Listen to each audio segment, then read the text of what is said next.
How to change your age on TikTok. Hi guys, welcome back. Today I'm giving you a tutorial on how to change your age on TikTok. So let's get started. First, what you have to do is you will simply open up TikTok application on your mobile phone. And once you do, then you'll of course get here.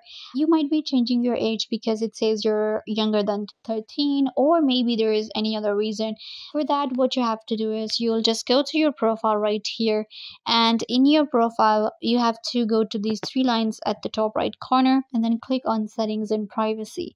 So in settings and privacy you just have to scroll down and click on report a problem, because we will be reporting this problem to TikTok because there's like no such option available to change your age with just one click.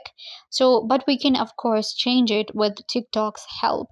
So now what I'm going to do is I'm just going to click on account and profile, and then we will click on editing profile other, and then you just have to click on no need more help. You will enter that you want to change your age, and you should also mention your username.